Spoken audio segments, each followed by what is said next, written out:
one of these days, we're all going to get together in a room. I have faith. Anyways, let's call the meeting to order. Cindy, do I need to do a roll call, or do you have everything you need? I have everything I need. Wait a minute, because there may be some that are on the phone, but I don't think that's going to help us either. So let's just go with what we have. Okay, so we're just going to go with what we have. Yes. Okay, so I just want to remind everyone of the importance of being on the meetings, and it looks like everyone has been very good at the last few months in being able to get here. Just keep in mind when you see the message from Cindy to RSVP, so we don't have to keep sending out reminders to everybody to please RSVP, because obviously we need everybody here in order to have a quorum and in order to make the decisions and move on. So thank you everybody for being here. Everyone is aware of the Ethics, Awareness, and Conflict of Interest statement, so I'm not going to read it. But if anyone does have a conflict, please let me know right now. Okay, well, let's move on to the approval of the minutes from the January 19, 2021 meeting. We need a motion to approve. This is Diana. I make the motion to approve. Thank you, Diana. I need a second. Second. Okay, anyone have any discussion? If not, all in favor? Everyone in favor? Aye. Aye. So moved. Did you need to know who seconded that? Yes, ma'am. Sherry Turner. Got that, Cindy? It was Diana and Sherry. Okay, now we're going to move to approve the executive committee meeting from February 17. And just to recap, it was a meeting to do the shared cost of the Career Center furnishings. So hopefully everyone got to read those as well because they were very short. So I need a motion to approve those minutes. Tony McKenna, approved. Second motion? I don't know if you got me or him for the first. I'm not hearing you very well. I'm sorry. This is Diana. I'll second that because I think someone else jumped in and made the motion. Yeah, Okay, it was Tony McKenna. I think it was Tony and Diana. Did you get that, Cindy? Okay. Any discussion? All in favor? I just had a question. In using WIOA money to a part of the furnishings, are we taking resources away from clients that potentially won't get served by using those resources for the furnishings? I don't believe so. Peggy, can you answer that? Yes, good morning.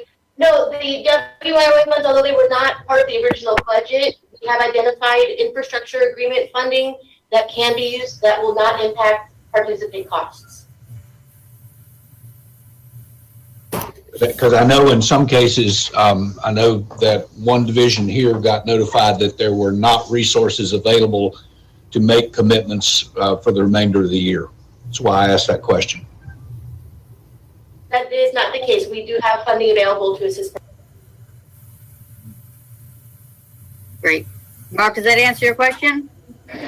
I think it does, but I've still got a mixed message. On one side, we've got funding to meet those needs, but the communication back for this particular program was we don't have any more funding. Mr. Sorrells, if you would send me that information, this is Peggy, if you would send me the information that you received so that we can get clarification, but there's funding available to assist participants for all funding categories at this time. Okay, thank you. Any other discussion or questions? Okay, so we're all set with first and second. All in favor? Aye. Aye. Thank you. So moved. Okay, Peggy is going to be doing the director's report for us today. Peggy, want to give us an update? Yes, on behalf of Tracy Jackson, I'll just provide a couple of updates. As you all read previously, the executive committee minutes from the conference call held on February 17th to discuss the state's request to pay a part of the Career Center furnishings for the new building. The move to the new building is scheduled for August of this year. And in anticipation of that move and to be able to purchase new furnishings, the furnishings for the Career Center will probably not successfully make the move. So the state asked that we would use WIOA funds to pay for half of the cost, which is approximately $81,000, would be having one share of the cost. Again, it is confirmed that it is an eligible WIOA expenditure and that the cost of these furnishings would not have any impact on our ability to cover participate costs. And so that was approved on the conference call on February 17th. And in regards to the transition of workforce staff to the Mid-Carolina COG, we are still on track for that to take place on April 1st. Okay, thank you, Peggy. Does anybody have any questions on either of those for Peggy? Okay. Good morning, everybody. This is Kevin. I do have one question, Peggy. Hey. Since we're doing new furnishings, is part of the reason because it's a bigger place? And if so, I'm just curious to know that. And are there going to be old furnishings that are not going to travel to the new place? And if so, what is the plan to do with those old furnishings? I'll actually defer to Ashley on that. Whatever can be moved will be moved. And primarily the furnishings that we were looking to cover would be the cubicles for staff. So my understanding is that conference tables and things like that, chairs. We are taking the conference, sorry to interrupt, Peggy. We are taking the conference tables. However, a lot of the furniture that's been here, Kevin, has been here for so long that to my knowledge, the state will not cover the move because the furniture has, I believe it's over 15 years.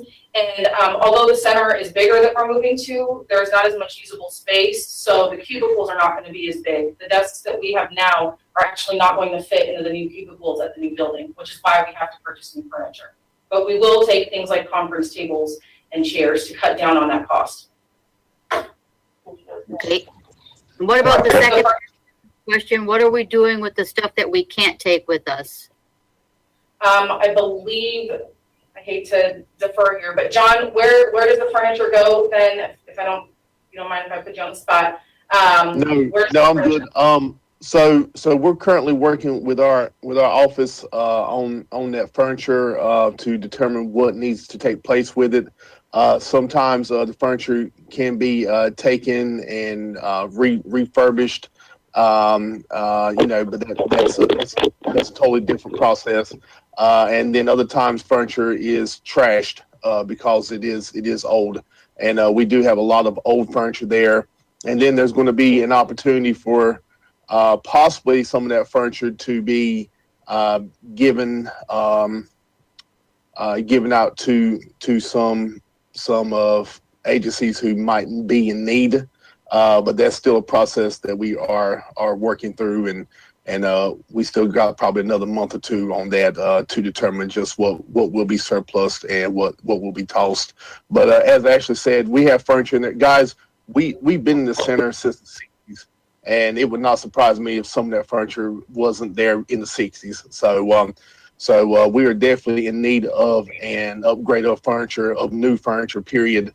And I'm glad that our staff is going to finally get some. And if there is any that can be surplus and can be used somewhere else, we definitely will use it somewhere else. And if there is an opportunity, to provide some of the furniture that is more worn to other,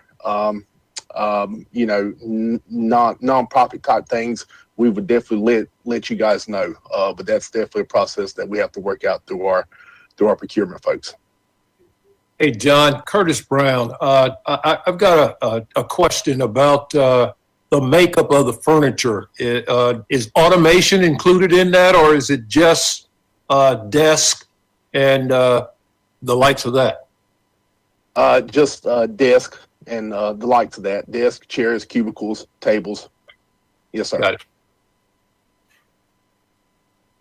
Okay, does anyone have any other questions? Kevin, does that answer your question? It does answer my question. As a matter of fact, John, if you don't mind, as these things progress, do you mind keeping me in the loop with that, either by email or phone call? Yes, sir. Will do. Okay, great. Okay, thanks a lot. Thanks a lot. Well, thank you. Okay, let's move on to the Career Center update. Ashley, do you want to do that for us, please?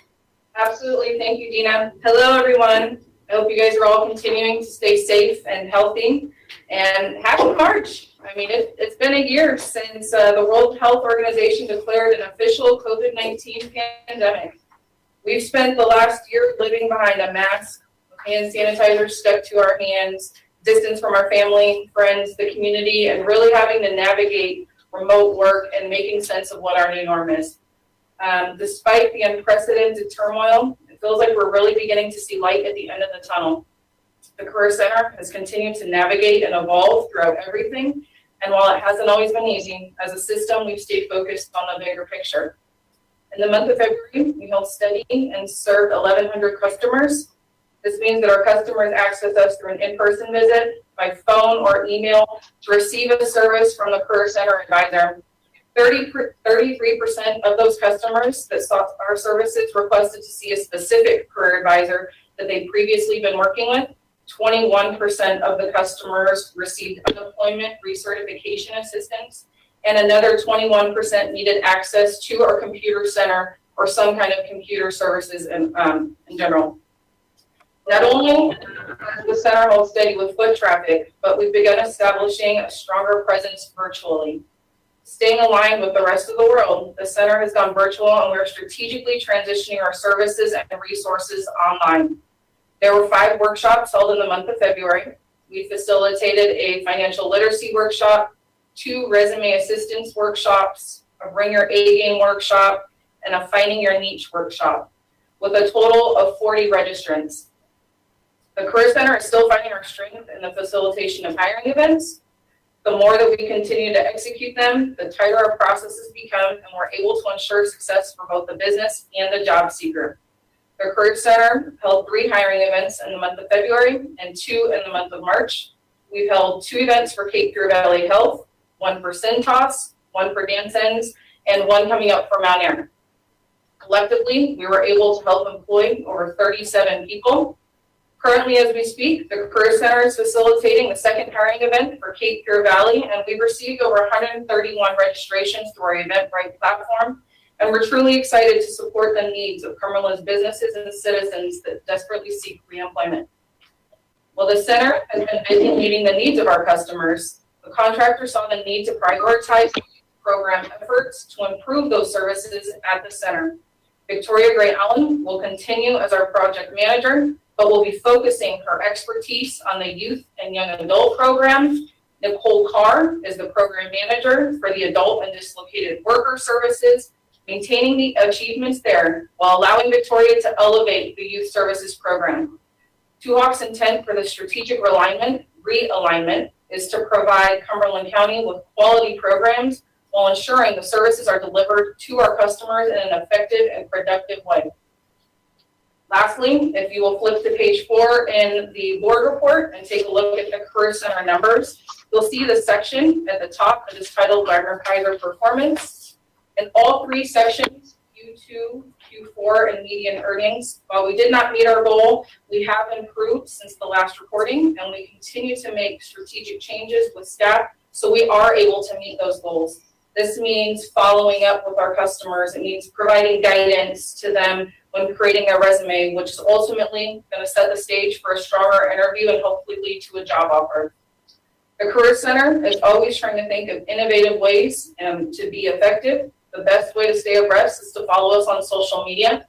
We ask that all of you, if you don't follow us yet, to please either follow or like us on Facebook, Twitter, Instagram, or LinkedIn. I would now like to give the floor to Ms. Victoria Gray Allen to discuss the performance numbers of WIOA, and following her is Ms. Nicole Carr. Thank you. Before we move on to Victoria, does anybody have any questions for Ashley? Okay, Ashley, thank you. Victoria?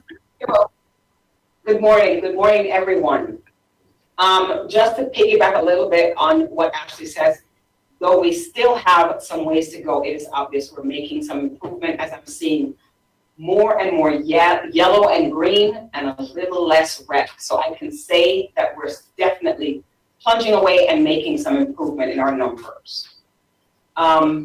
Looking at the youth enrollment numbers,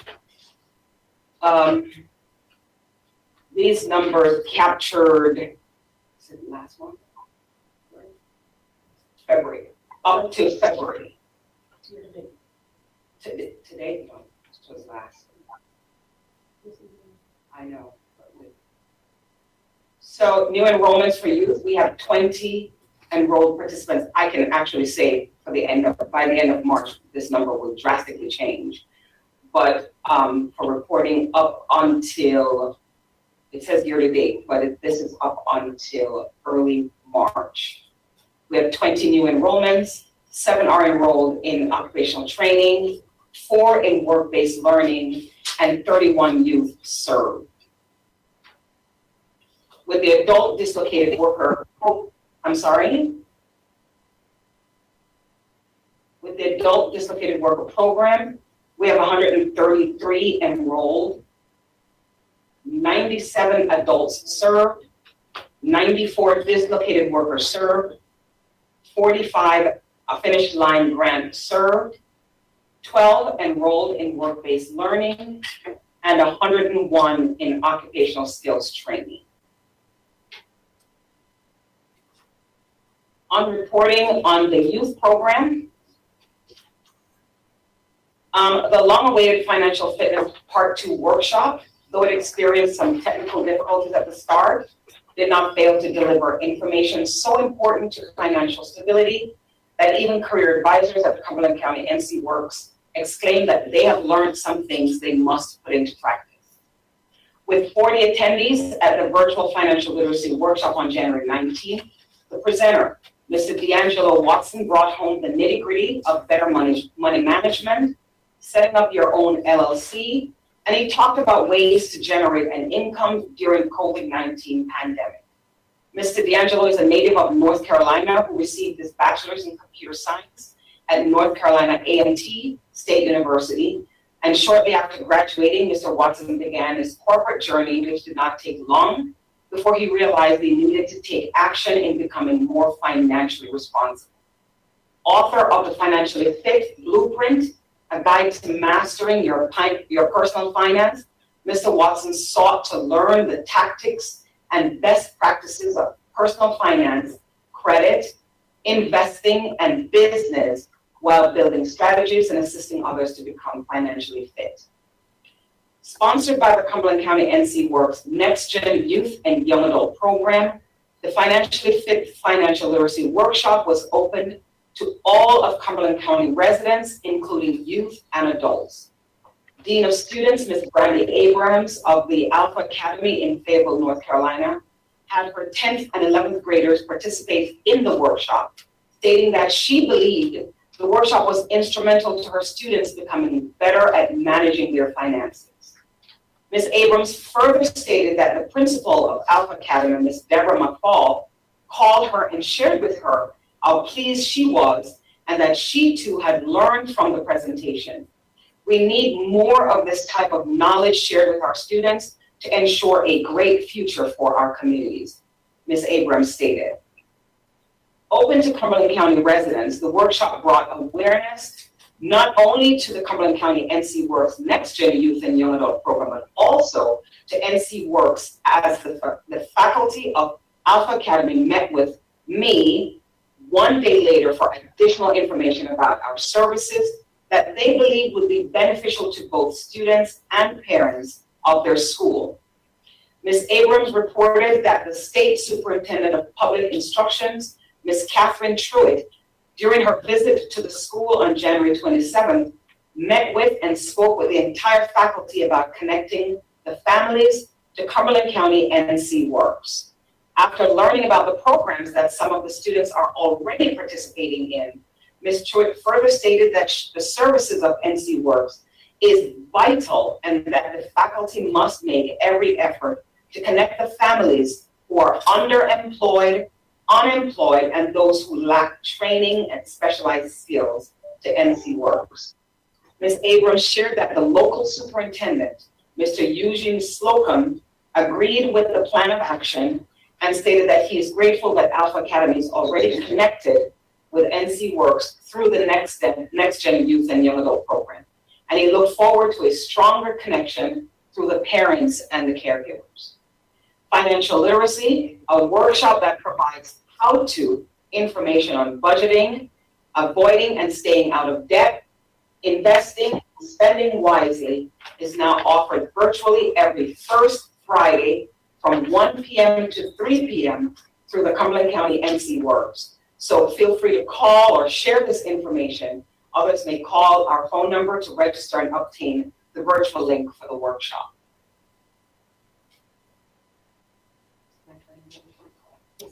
And I'm now turning to Nicole. Thank you, Victoria. Does anybody have any questions before Nicole starts? Yeah, this is Curtis Brown. Miss Allen, the question that I have, how is the word getting out to students under the current environment that we're operating in? So we're actually doing a lot of collaborative work with different partner agencies like Action Pathways, Boys and Girls Club. I even spoke with the 4-H Club this morning. So we're doing a lot of collaborative efforts to spread the word because a lot of students still come through. I also work with the Cumberland County Schools through Miss Nori Brantley. So we're definitely getting the word out. Yeah, it sounds like an excellent program, but just had some questions as to are we reaching the masses, or is it a selected group of folks that we're sort of getting this information out to? No, we're hoping to avoid the appearance of a selected group. We're working very strategically in getting the word out as best as possible through our partner agencies. Awesome. Thank you very much. You're welcome. Anyone else have any other questions for Victoria? Okay, thank you, Victoria. Nicole, you're ready. Hi, good morning. My name is Nicole Carr. I am the program manager for the adult and dislocated worker as of last week. I have previous experience here at NC Works as a business service representative and career advisor. My husband is active duty Army, which brings us to Fort Bragg. And I am also a veteran, and I have a background in criminal investigations. I can't tell you how honored I am to be in this position and to be working hand in hand with Victoria. I feel that ever since I've been placed in this position, it's been nothing but a welcoming staff and just wonderful mentorship and guidance. And I'm just very much looking forward to meeting all of you face to face when the world is a little bit back to normal. Yes. I have an open door policy, open phone policy, open Zoom policy. So if there's anything that you guys need, please feel free to reach out to me. I hope that I'll be able to answer any questions promptly and accurately. So again, my name is Nicole Carr, and I look forward to seeing all of you soon. Thank you, Nicole. Okay, before we move on to some approval action items, anyone have any questions or anything so far? Okay, Peggy, I'm gonna call for you to give us a little bit of background on the bylaws that need to be approved. Thank you. We do have bylaws, of course, but in preparation of the upcoming plan, we took a look at it, and Cindy went through and made sure that they were up to date and current and followed the template that was suggested in the plan. And these were sent out for your review and comment. And if there are any comments, please feel free to share them with us now.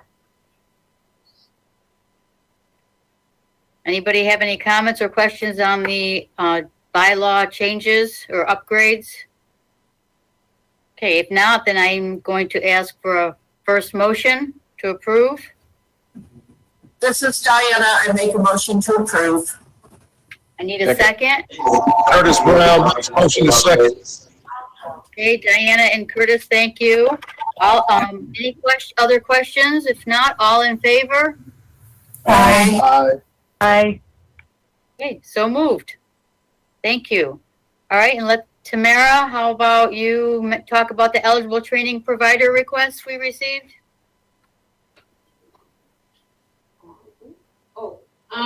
Most of them were approved except for the one that says the flag for Carolina Trucking, and that was because it was requesting more information, and I submitted it where Mr. Gray stated that the class can be held by itself or it can be included in a heavy operating equipment course for the total cost, and it includes everything. And if it's by itself, it's for $500. That was the only one that was pending. Every other of the programs were approved by everyone for the committee. Okay, so the only one we're looking to approve right now is Carolina Trucking?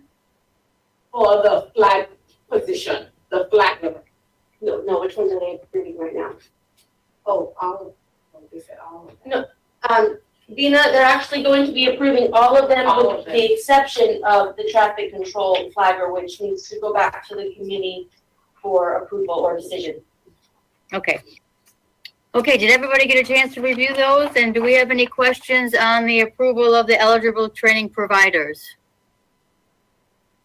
Okay, if we don't, then I'm going to ask for a first motion. This is Diana. I make a motion to approve. This is Jennifer. I make a motion to second. Okay, any other questions or further discussion? All in favor? Aye. Aye. Okay, so moved. Aye.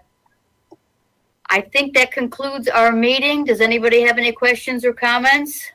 I do, Dina. If you would have those that have called in to announce who they are so that I can get full account of who we have here. Okay, so kind of do a roll call here. Just those that have called in. I see the ones that have their cameras on, but the ones that have called in telephonically, I can't see their information. Okay, This so is Jennifer This is Jennifer Watson. Hi, Jennifer. Hey. Anyone called in? Yeah, Tony McKinnon. Okay. Anyone else? All right, Cindy, I think it's really just Jennifer that called in and is not on the screen. Okay, thank you. Okay, well, our next board meeting is going to be Tuesday, May 18th at 11 o'clock. And at this point, it is going to be virtual. If that should change, we will let you guys know. Please, everybody stay safe, healthy, and we will see you again in a couple months. Thank you, everyone. Peggy, this is Mark Thank you. Charles. Can you give me some contact information? I don't have an email address or a phone number for you. Yes, Mr. Charles, I'll email you after the meeting. Okay. Anyone else have anything? All right then, everyone. Thank you. Have a great week. Thank you. Bye-bye.